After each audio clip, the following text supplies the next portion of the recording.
bambu orang lain ditebas sekali akan putus. Dia malah sengaja menebasnya 2 kali. Dibawa pulang ke rumah masih sengaja terengah-engah. Bahkan ketika didorong orang ke jurang, pria itu masih bisa tertawa riang. Bahkan dibacok orang di tengah jalan, dia juga bisa bersabar. Sang ibu melihat putranya begitu lemah lembut, marah menamparkan wajahnya, berlutut. Tapi siapa sangka, orang lemah lembut di mata semua orang, pernah menjadi pembunuh yang membuat orang-orang ketakutan mendengar namanya. Pria itu bernama Tang Long. Sejak kecil dibesarkan di organisasi pembunuh 72 pembunuh bumi. Dia tidak hanya memiliki ilmu bela diri yang tinggi, gesit seperti monyet, tetapi juga ahli dalam titik akupuntur pada tubuh manusia. Hanya dengan satu gerakan dapat mengenai titik akupuntur lawan, membuat lawan benar-benar kehilangan kemampuan untuk melawan. Namun, dalam sebuah pembantaian, Tang Long melihat seorang anak memohon di celah. Dalam sekejap merasa dirinya sangat kejam. Saat ini dia baru tersadar, memutuskan untuk memperbaiki kesalahannya, memulai hidup baru. Jadi dia diam-diam meninggalkan organisasi pembunuh ini ke sebuah desa terpencil, dan mengganti namanya menjadi Liu Jinxi, menjadi pekerja pembuat kertas di daerah setempat, dan menikahi seorang istri yang sangat baik. Tidak perlu.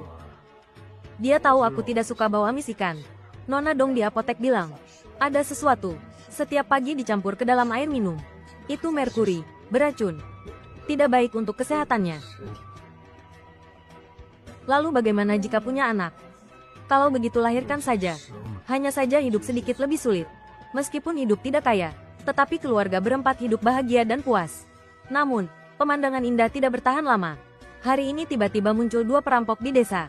Juga telah sepenuhnya menghancurkan kehidupan damai Jinxi. Kami datang untuk mengambil perak. Datang untuk membeli kertas ya. Kami datang untuk mengambil perak. Ada cendai tidak? Kami datang untuk mengambil perak. Mengerti tidak? Pemilik toko menyadari bahwa keduanya bukan orang baik. Diam-diam mengambil tongkat kayu di bawah meja. Dengan sekuat tenaga memukul keluar. Tapi dirinya sudah tua. Sama sekali bukan lawan perampok itu. Dengan cepat dijatuhkan perampok ke tanah. Pelayan melihat itu segera maju untuk menghentikan. Tak disangka malah ditendang perampok hingga puluhan meter.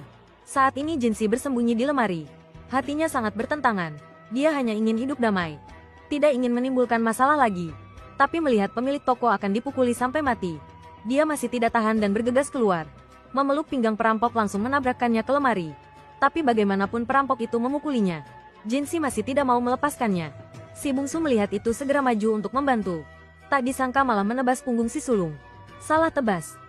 Lalu si adik mengejar Jinxi dan menebasnya bertubi-tubi. Tapi tidak melukai Jinxi sedikit pun. Hasilnya pisaunya malah tersangkut di lemari. Lama tidak bisa ditarik keluar. Dalam keadaan darurat, si adik hanya bisa mencabut pisau si sulung, menebas ke arah kepala Jinxi.